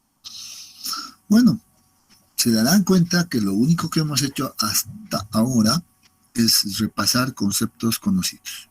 Estamos haciendo como una pequeña nivelación antes de entrar al diseño, ¿no es cierto? Entonces para todos debe quedar claro. Voy a preparar algo práctico de esto que hemos revisado, pues para el día miércoles, y con eso vamos a terminar ese repaso. Y a partir de la siguiente semana empezamos a hablar ya directamente del diseño de fundaciones aisladas inicialmente. Muy bien, jóvenes, si no tienen consultas, entonces quedaremos por acá. Vamos a quedar acá y nos vemos el día miércoles. Estoy, Inge. Hasta el miércoles, ingeniero. Hasta luego, Inge. Hasta luego a todos.